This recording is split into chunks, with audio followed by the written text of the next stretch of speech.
Boarder Gavaskar trophy যারা দেখতেছেন, বিশেষ করে অস্ট্রেলিয়া ভারতের ম্যাচগুলো যারা দেখতেছেন, তারা আজকে জানেন যে অভিষেক টেস্টে স্যাম কনস্টাসের সাথে বিরাট কোহলির একটা ক্ল্যাশ হয়েছে, যেখানে বিরাট কোহলি নিজেই স্যাম কনস্টাসকে একটা ধাক্কা দেয় খেলার মধ্যে। ইভেন এটা নিয়ে একটা কথা কাটাকাটি হয়। এই যে স্পোর্টসের জায়গায় বা কম্পিটিটিভ লাইফের দুনিয়াটা ঠিক এরকম। আমরা যেভাবে ভাবি যে না, কম্পিটিটিভ লাইফের দুনিয়াটাকে আমাদেরকে যেভাবে টিভিতে দেখানো হয় বা সিরিয়ালে দেখানো হয় বা মুভিতে দেখা হয়, বাস্তবে তার চেয়েও ভিন্ন। বিরাট কোহলি একটা ওয়ার্ল্ডের সেরা ব্যাটসম্যান এবং কি সেরা প্লেয়ার, স্পোর্টস প্লেয়ার।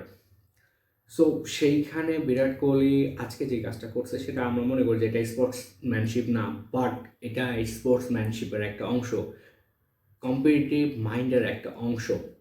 যখনই এই যে একটা ধাক্কা দিল, অলরেডি কনস্টাসের মাথায় একটা ক্লিক করার কথা, আমাকে একটা সবচেয়ে ভালো প্লেয়ার একটা মাইন্ড গেম খেলার চেষ্টা করছে। বাট বলা যায় যে এই মুহূর্তে অভিষিক্ত প্লেয়ারের মধ্যে স্যাম কনস্টাস আজকে যে পারফরমেন্স করছে সেই জায়গাটা ওয়ান অফ দ্য বেস্ট। আমি বলতে চাচ্ছি যে আহ, আমরা নতুন একটা তারকা দেখতে পাচ্ছি যার 100 টেস্ট ম্যাচ খেলা হলে 10,000-এর বেশি রান থাকবে, 30 থেকে 40টা সেঞ্চুরি থাকবে এবং কি তার স্ট্রাইক রেট থাকবে, টেস্টের মতো জায়গায় স্ট্রাইক রেট থাকবে 90+ কি 80+। সো এই জায়গা থেকে রিয়েল লাইফের একটা জায়গা খুব ক্লোজলি ফলো করা যায়।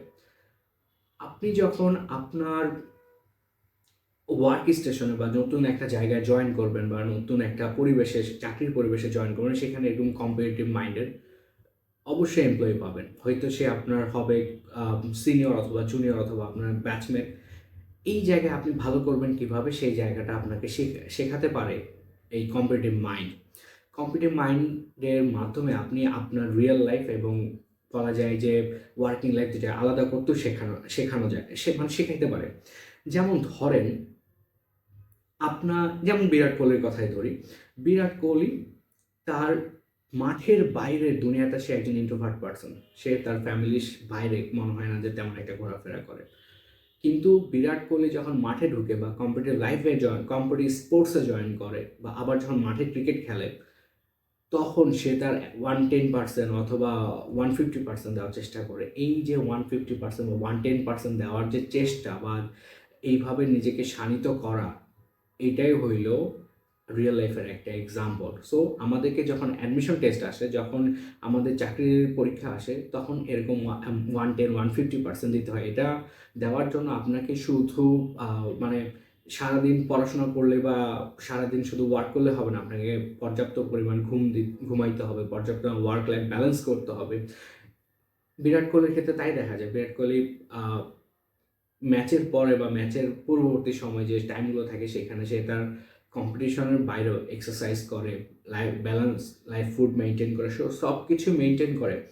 আপনি এরকম জায়গা থেকে দুইটা জায়গাকে ভিন্নভাবেও উপস্থাপন করার সুযোগ আছে। চাকরিতে আমরা কি করি বা ওয়ার্ক লাইফে আমরা কি করি? ওয়ার্ক লাইফে আমরা যে কাজটা করি সেটা হলো, আমাদের ওয়ার্ক স্টেশনে যা ঘটে সেই জিনিসটা আবার ফ্যামিলিতে গিয়ে আমরা প্রভাব ফেলি।